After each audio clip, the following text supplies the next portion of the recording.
Hi friends, ఈరోజు మన topic ఏమంటే రాజనాల బండ శ్రీ వీరాంజనేయ స్వామి దేవస్థానానికి ఎడమవైపున ఒక పెద్ద కొండ ఉంది. ఆ కొండలో శ్రీ లక్ష్మీ నరసింహస్వామి దేవస్థానం ఉంది. అందులో ఉన్న శ్రీ లక్ష్మీ నరసింహస్వామి చరిత్ర గురించి ఈరోజు మన ఎపిసోడ్లో తెలుసుకుందాం. శ్రీ లక్ష్మీ నరసింహస్వామి దేవస్థానం చిత్తూరు జిల్లా చౌడేపల్లి మండలం వెలగపల్లి పంచాయతీలో రాజనాల బండ శ్రీ వీరాంజనేయ స్వామి దేవస్థానానికి ఎదురుగా ఎడమవైపున ఒక కొండపైన వెలసింది. శ్రీ లక్ష్మీ నరసింహస్వామి స్వయంగా ఉద్భవించడం ఇక్కడ ప్రత్యేకత. రాజనాల బండ శ్రీ వీరాంజనేయ స్వామి దేవస్థానానికి వచ్చే భక్తులంతా లక్ష్మీ నరసింహస్వామిని దర్శించుకోవడం ఆనవాయితీగా వస్తూ ఉంది. 3 పంచాయతీ ప్రజలు ఈ దేవాలయం యొక్క కమిటీ సభ్యులుగా ఉండటం దేవాలయ అభివృద్ధికి తోడ్పడుతున్నారు. మదనపల్లి నుంచి శ్రీ లక్ష్మీ నరసింహస్వామి దేవస్థానానికి 22 కిలోమీటర్ల దూరంలో, బోయకొండ గంగమ్మ దేవస్థానానికి 9 కిలోమీటర్ల దూరంలో ఈ దేవస్థానం కొండపైన ఉంది. పుంగునూరు నియోజకవర్గం వెలగపల్లి పంచాయతీలో ప్రముఖ దేవాలయంగా అభివృద్ధి చెందుతూ ఉంది. ఇప్పుడు మనం ఎక్కడున్నామంటే చౌడేపల్లి మండలం రాజనాల బండ వీరాంజనేయ స్వామి దేవస్థానానికి ఎడమవైపున ఒక పెద్ద కొండ ఉంది. ఆ కొండలో శ్రీ లక్ష్మీ నరసింహస్వామి దేవస్థానం ఉంది.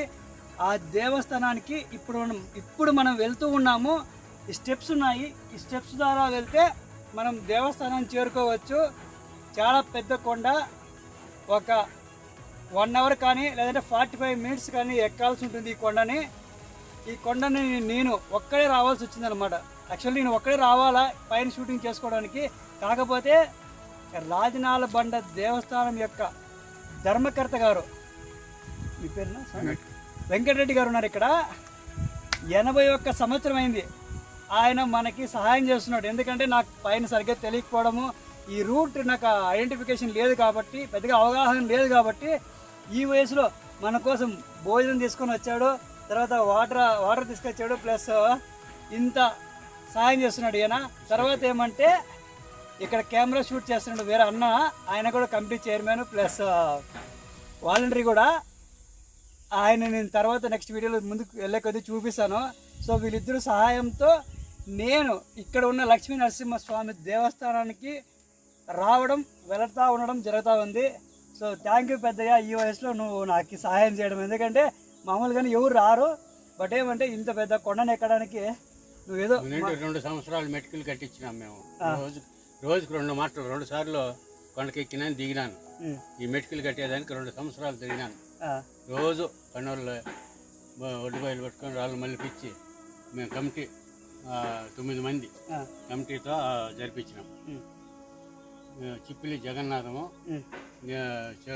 శ్రీరామరెడ్డి, వెంకటరెడ్డి, రెడ్డప్ప, వీళ్ళంతా అంతా 9 మంది కలిసి మెటుకులకి సందా వసూలు చేసి మన పంచాయతీ పుంగనూరు మండలము, చౌడేపల్లి మండలము, పల్లంనేరు ఎంత లెక్క తిరిగి మేము డబ్బు వసూలు చేసి 70 లక్షలు దాకా కలెక్షన్ చేసి మెటుకులు కట్టించాం.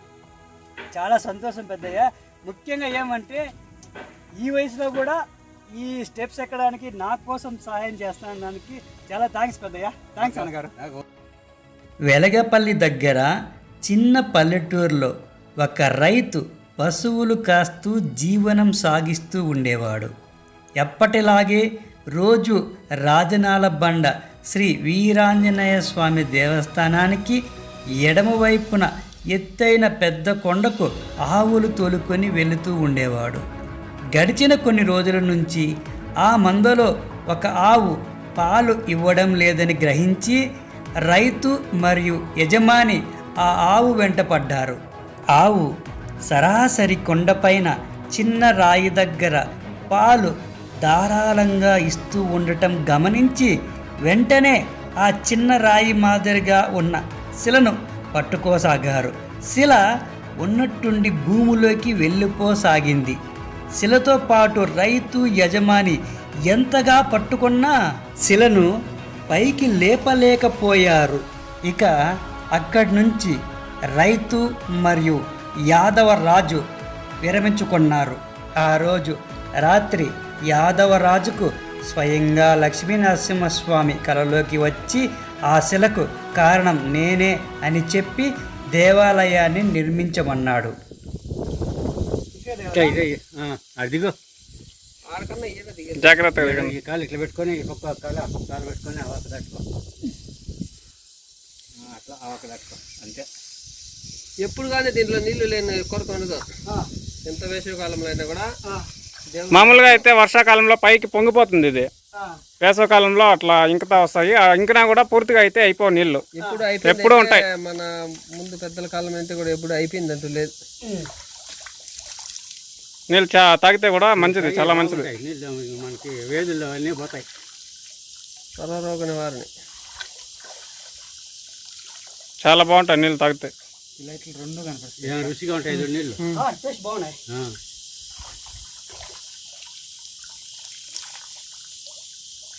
చాలా లూజ్ చేసినారు కదా.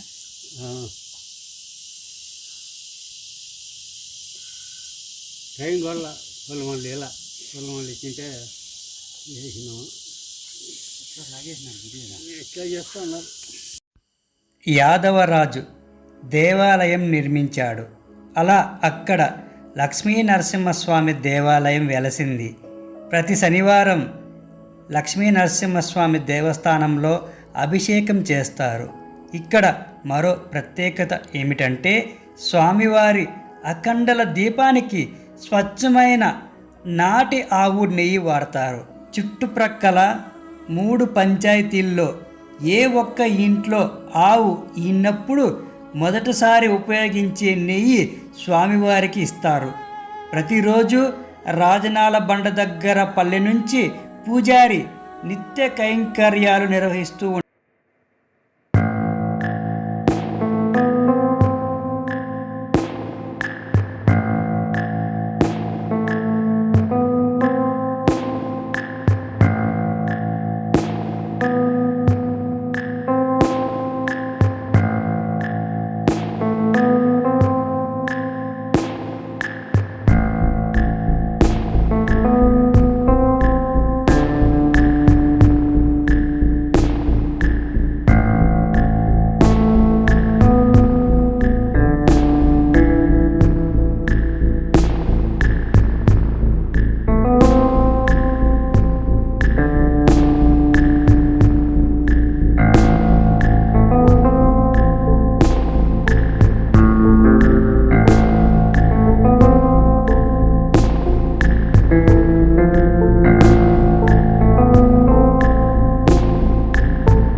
బియ్యం అన్నీ అడిగిస్తే ఇక్కడ వండి ప్రసాదాలు వచ్చిన వాళ్ళకి అందరికీ ఇచ్చి పంపిస్తూ ఉంటాం. పైన దర్శనం చేసుకుని వచ్చినప్పుడు దేవుడు వచ్చేటప్పుడు ఇచ్చి పంపిస్తూ వచ్చేది అందరికీ ప్రసాదం. ప్రతి ఒక్క మనిషికి ఇస్తాం ప్రసాదాలు. ఎన్ని సంవత్సరాల చరిత్ర కలిగింది పెద్దయ్య ఈ దేవాలయం, లక్ష్మీ నరసింహస్వామి దేవాలయం? సుమారు 500 సంవత్సరాలు ఉంటాయి.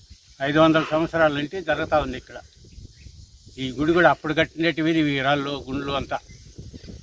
కింద మనం వచ్చే దారిలో రాళ్ళతో నిర్మించిన మెటికలు కూడా మీ హయాంలో నిర్మించారంటున్నారు. అది మేము 2 సంవత్సరాలు దాతలతో వసూలు చేసి డబ్బులు మెటుకులు కట్టించినాం ఇక్కడ పై వరకు. సో పైన కష్టపడి కరెంటు వైర్లు కూడా తీపిచ్చింది మీరే కదా పెద్దయ్య? అక్కడ కరెంటు వైర్లు కనపడుతున్నాయి చూడండి. వైర్లు పోళ్ళు అన్నీ వేయించినాము. ఇంకా కొన్ని కట్టేటి ఉన్నాయి. ఇప్పుడు తిరుమల దేవస్థానానికి ఆధీనం అయిపోయింది. ఇప్పుడు వాళ్ళు వచ్చి ఎండవరంటే చేసుకుంటారు. మళ్ళీ ఇక్కడంతా సత్రాలు రూములు అన్నీ కట్టేదానికి వాళ్ళు శాంక్షన్ చేయించుకోపోయినారు. మనం వచ్చి మామూలుగా శ్రావణ శనివారం 4 వారాలు చాలా బాగుంటుంది. శ్రావణ శనివారం 4వ శనివారం అంటే శ్రావణ మాసం 4వ శనివారం ఆదివారం. 4వ శనివారం శ్రీ లక్ష్మీనరసింహస్వామి కొండ చాలా ప్రసిద్ధిగాంచింది. ఆ రోజు శ్రీ లక్ష్మీనరసింహస్వామికి వేల సంఖ్యలో భక్తాదులు అనేవాళ్ళు ఇచ్చేసి ఈ ఫస్ట్ ఉన్నటువంటి ఈ విగ్రహానికి భక్తాదులు ఇచ్చేటటువంటి బియ్యం కానీ అలాంటివి నెయ్యి బెల్లం అలాంటివి ఇస్తారు కదా, ప్రసాదం కోసం తెచ్చేటటువంటి నిత్యావసర సరుకులన్నీ కూడా స్వామివారికి ఇచ్చి దర్శనం చేసుకుని తిరిగి వచ్చేటప్పుడు ప్రసాదాన్ని ఆనవాయితీగా తీసుకొని ఇక్కడ నుండి తింటూ వెళ్తారు. అది ఈ చిన్నపాటి విగ్రహారం. ఓ ఇంత పైకి పోల్మాన్లు కరెంటు తీసుకురావడంలో మీ పాత్ర చాలా కీలకమైనదని కింద స్థానికులు చెప్తా ఉన్నారు.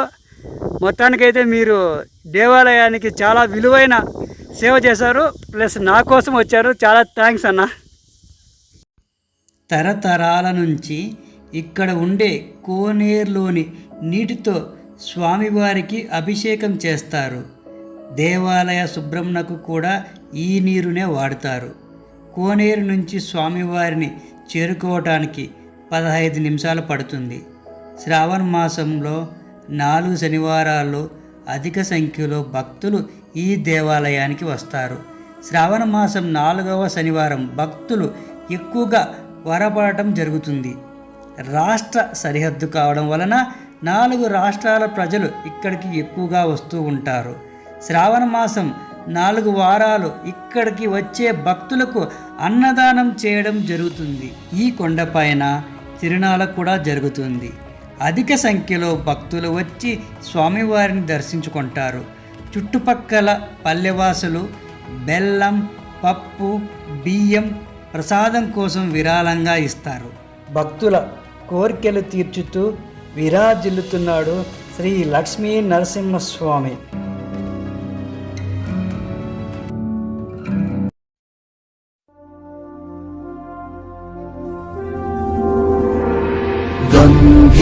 సింహగ్రావక్షేత్రావాస జయ సింహ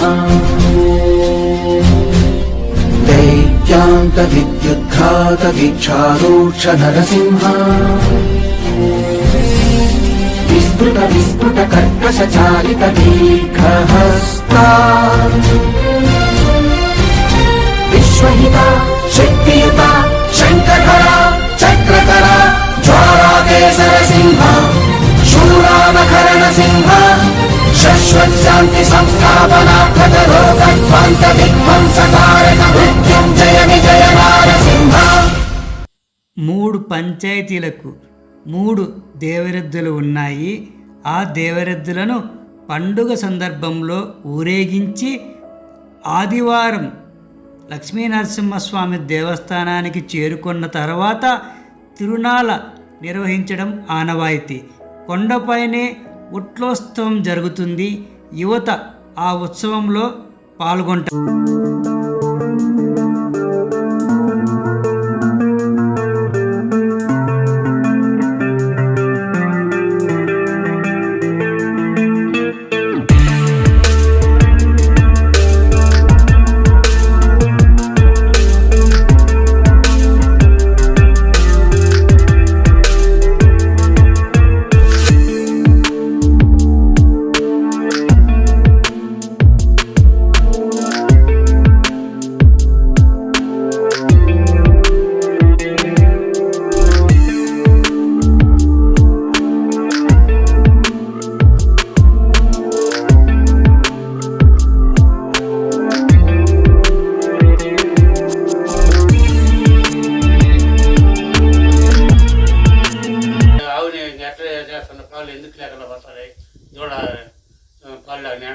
అంటే అప్పుడు అయితే నేను రేపు పోతాను చూస్తాను అంటే ఈయనకింటి ఆవులతో వచ్చినాడు. ఆ ఆవులు కాసుకొని ఉన్నాడు. ఈయనకింటి కాసుకోవాలంటే ఇక్కడికి వచ్చినాడు. ఇక్కడికి వస్తే పాలు నిలుచుకుందంట. ఆయన పుట్టి ఇక్కడ కనపడిచి పాలు తాగుతూ ఉన్నాడు. అప్పుడు పిల్లోడు పరిగెత్తి వచ్చిందే ఆవుని గేట వేసినాడు. ఎవరు నువ్వు అని చెప్పాడు. వేసేవనికి ఆయన ఇట్లా చూసేసిందే చెల్ల మాదిరి అయిపోయినాడు. చెల్ల మాదిరి అయిపోయి ఇట్లా పట్టుకోపోయినాడు. పట్టుకోపోయి దేవుడు పూడ్చినాడు ఈ నల్లసార్లు. దేవుడు పోతే అప్పుడు ఊరికి అట్లా పిడి పట్టుకున్నాడంటే ఆ జుట్టు మిగిలింది. ఆ చెల్ల అనేది అయితే ఇప్పుడు అప్పుడు ఉండేది. అప్పుడు మళ్ళీ పోయి ఇట్లా ఈ మాదిరి ఆవు ఈ మాదిరి చేసింది అని చెప్పి ఇంట్లో చెప్పినాడు. మళ్ళీ ఆ పిల్లానికి కలవరంలో కనపడిచి నేనేను నరసింహస్వామి, నేను బయట ఇంటి వచ్చి ఇక్కడ నిలుస్తా ఉన్నాను, మీరు నన్ను ఇక్కడ గుడి కట్టి నన్ను తలుచుకోండి, పూజ చేసుకోండి, 10 మందికి మీకు వెల్లడి చేయండి అని చెప్పి పిల్లానికి చెప్పడం. చెప్తే అప్పుడు పిల్లోడు అందరికీ చెప్తే మళ్ళీ అప్పుడు అందులో రైతులంతా దాయిరగారిపల్లి, గోపాలవారిపల్లి, ఇక పల్లెళ్ళంతా వచ్చి ఇక్కడ అంతా గుడి ఏర్పాటు చేసి అప్పుడు గుడి కట్టించి అప్పటి నుంచి శ్రావణ మాసం నెల పుట్టిందంటే ఆ నెల అంతా పూజలు, ఇక్కడ పూజ అంతా చేస్తారు. కడవారం నాడు తిరణాలు జరుగుతుంది ఇక్కడ. శనివారము పూర్తిగా తెల్లారి నుంచి సాయంత్రం వరకు ఒక పొద్దులో ఇక్కడ నెయ్యి, పాలు, పెరుగు తెస్తారు, బియ్యాలు తెస్తారు, బెల్లం తెస్తారు, ఇక్కడ దేవునికి ఇస్తారు. ఇక్కడ ప్రసాదాలు చేసి అందరికి వచ్చిన వాళ్ళకి అందరికీ పంచుతారు. ఇక్కడ నెయ్యి తెచ్చిన వాళ్ళంతా గుండు పైన పోస్తారు. ఆ సాయంత్రం గుండు పైన నెయ్యి ఎత్తుకొని అఖండలో పెడతాం స్తంభం పైన. ఆ నెయ్యి కొండ నిండగా పోసి ఒత్తులేసి వేసి మలిగిస్తాం. అక్కడి నుంచి మళ్ళీ ఆ తిరణాల ఆ సాయంత్రము బండపైన రైతులంతా వస్తారు, అది అంతా అక్కడ ఉంటారు. మళ్ళీ ఆ తెల్లవారి తిరణాలు అక్కడ జరుగుతుంది. ఆదివారం రాజనాథ పైన వీరాంజనేయ స్వామి గుడి కాడ ఉట్లోత్సవము, ఎద్దు జావరెద్దులు, పాకుమానం అన్నీ జరుగుతాయి. 10 మంది 5 గ్రామాలకి సంబంధం ఇక్కడ గుడికి. ఆ గుడి ఈ గుడి అంతా ఒకటే. మాన్యాలు ఉన్నాయి ఈ స్వామిపేట, నరసింహ స్వామిపేట. 5-6 మండలాల్లో అంతా మాన్యాలు ఉన్నాయి. ఒక 60-70 ఎకరాలు మాన్యాలు ఉన్నాయి. ఆ మాన్యాలు కూడా సవాలో పెడతాము మేము. రైతులకి ఇంత అని ఒప్పందం ఇచ్చేసి ఆ డబ్బు దేవునికి ఖర్చు పెడుతున్నాము. అంతా ఉత్పత్తి చేస్తున్నాం. దేవుని పెట్టి ఇప్పుడు 10 లక్షల దాకా ఆయన పేరుత బ్యాంకులో వేసి పెట్టినాము. ఇక్కడ జరుగుతూ ఉండేది.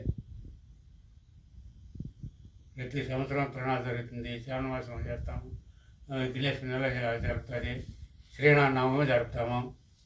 ఇవన్నీ అప్పుడప్పుడప్పుడు పూజలు చేస్తాము. పౌర్ణమి పూజలు చేస్తున్నాం. పౌర్ణమి పూజ ప్రతి పౌర్ణానికి సమారాధన పెడతాము జగన్నాథ బండ పైన. ప్రతి పౌర్ణము పూజ జరుగుతుంది. అన్నదానము, పూజలు అన్నీ జరుగుతూనే ఉన్నాయి. వచ్చిన వాళ్ళకి దాతలకి భోజనాలు పెట్టిస్తాము. దాతలు ఇచ్చే వాళ్ళంతా ఇస్తున్నారు, బియ్యాలు ఇస్తారు, డబ్బు ఇస్తూ ఉన్నారు, సహాయం చేస్తూ ఉన్నారు. ఇప్పటికీ జరుగుతూ ఉంది.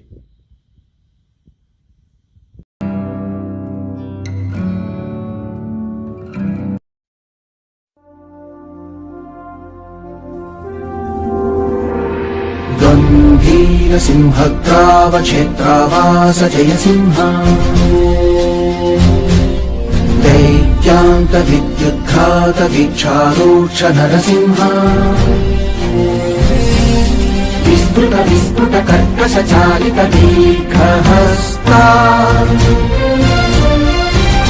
विश्वहिता शक्तियुता शङ्खधरा चक्रधरा ज्वालाकेसरसिंह शूरानकरणसिंह शश्वत्शान्ति संस्थापनार्थकरोगध्वान्त विध्वंसकारक मृत्युञ्जय विजय नारसिंह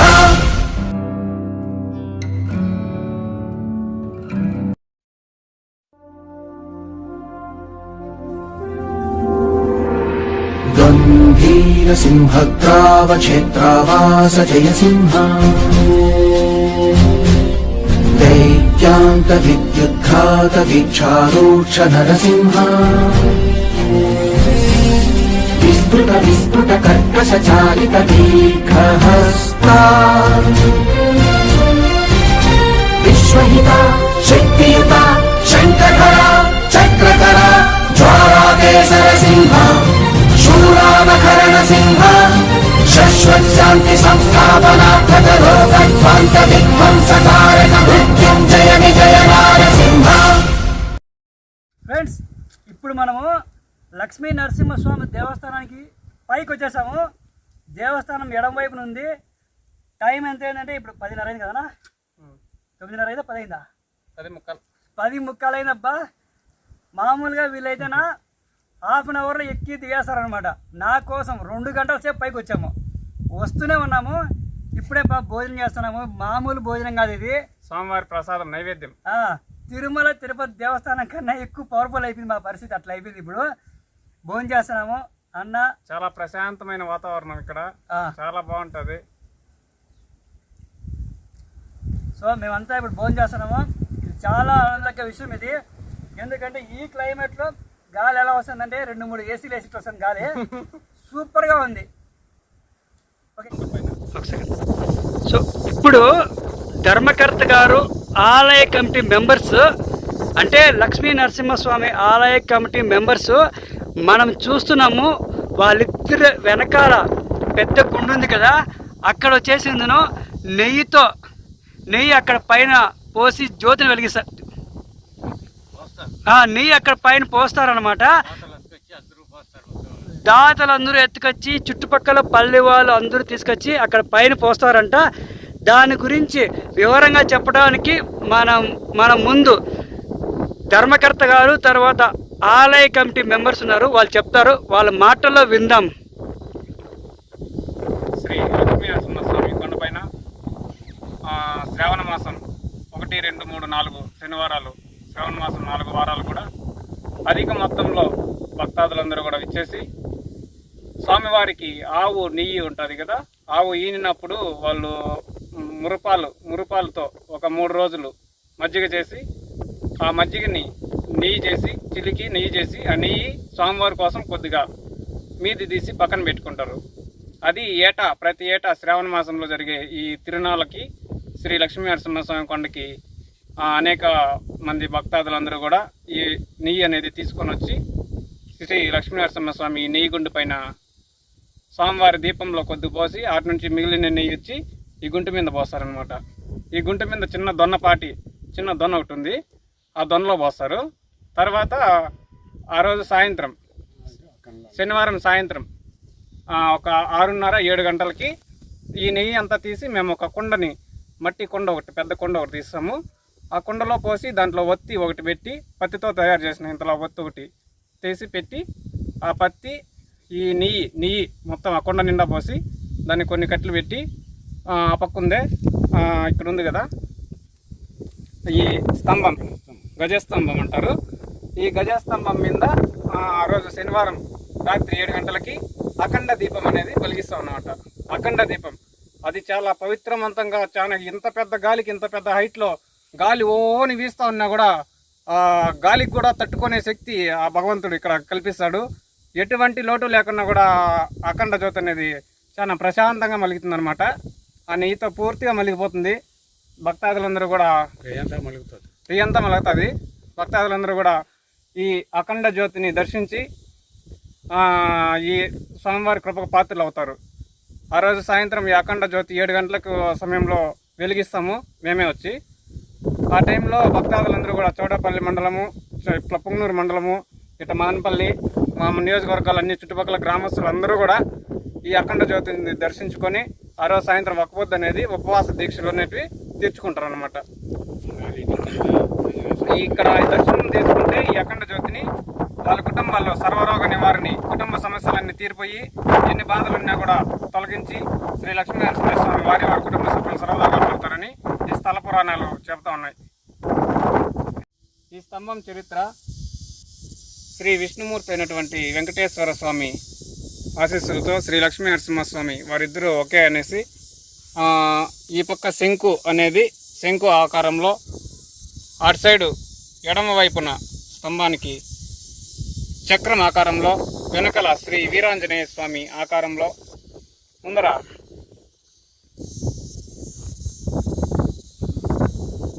శ్రీ లక్ష్మీ నరసింహస్వామి అభయాంజనేయ స్వామి ఆకారంలో ఈ ధ్వజస్తంభం అనేది ఏర్పాటు చేయడం జరిగిందనమాట. ఇక్కడ అక్కడేమో నెయ్యితో పోసి ఒక కుండ, పెద్ద కుండ తెచ్చి దాని నిండుగా నెయ్యి పోసి పచ్చితో ఒత్తులు అంతలా ఒత్తులు చేసి అది ఆ కుండలో పెట్టి చావ కట్టెలు 2 నిలబెట్టి జ్యోతి మెలిగిస్తాం కర్పూరం వేసి. ఆ జ్యోతి బాగా ఎంత లావు మలుగుతుంది. అప్పుడు ఒక పొద్దులు పక్క పల్లెళ్ళంతా ఇక్కడ ములబాగిలి, పుంగళూరు ఈ సైడ్లో అంతా వెలుతురు చూసి ఒక పొద్దులు తీసుకుంటారు. ఆ వెలుతురు చూసి రాత్రుల 7-8 గంటల కాడ అంతవరకు తెల్లవారి నుంచి నీళ్ళు తాగకుండా ఒక పొద్దుతా ఉంటారు. ఉండి ఇక్కడ ఆకరణం పెట్టేది మేము. ప్రతి సంవత్సరం ఆ మాదిరి జరుగుతారు సార్ ఇక్కడ.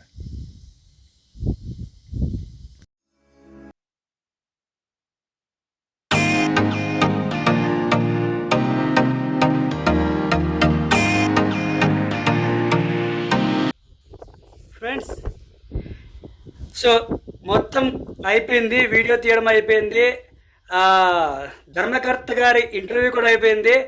వీళ్ళిద్దరూ మనకి ఫస్ట్ నుంచి లాస్ట్ వరకు మన ఛానల్ కోసం మనతో పాటు వచ్చారు. ఒకరు ధర్మకర్త గారు అయితే ఇంకోరు ఆలయ కమిటీ మెంబరు. వాళ్ళ విలువైన సమయాన్ని మన కోసం కేటాయించారు. ఇంత పెద్ద కొండపైకి రావాలంటే ఒకరే రావాలంటే కష్టము, మేము వస్తాము, నీకు సాయం చేస్తామని చెప్పారు. థ్యాంక్స్ పెద్దయ్య, థ్యాంక్స్ అన్న. ధర్మకర్త గారు గుడ్డే బిస్కెట్ ఇచ్చారు. నాయన నువ్వు అలసిపోయావని చెప్తున్నాడు, కానీ పాపం పెద్దయ్య అలసిపోలే. ఇంత దూరం వచ్చినా కూడా, ఇంత పైకి వచ్చినా కూడా సూపర్ అంటే సూపర్గా ఉంది క్లైమేట్. ఇక్కడ మైండ్ బ్లోయింగ్ క్లైమేట్. రాతి దూరాల మధ్య దేవాలయం నిర్మించారు. చాలా అంటే చాలా బాగుంది, చల్లగా ఉన్నాయి, కింద కోనేరు ఉంది, వాటర్ ఉన్నాయి. సూపర్ అంటే సూపర్గా ఉంది. మరి ఒకసారి ఈ దేవాలయాన్ని దర్శించండి, చాలా బాగుంటుంది. ముఖ్యంగా ఏమంటే అర్లీ మార్నింగ్ వస్తే చాలా బాగుంటుంది అనేది ఇక్కడ చెప్పడం జరుగుతూ ఉంది. Thanks for watching. ప్లీజ్ నా ఛానల్ని సబ్స్క్రైబ్ చేయండి, లైక్ చేయండి మరియు షేర్ చేయండి.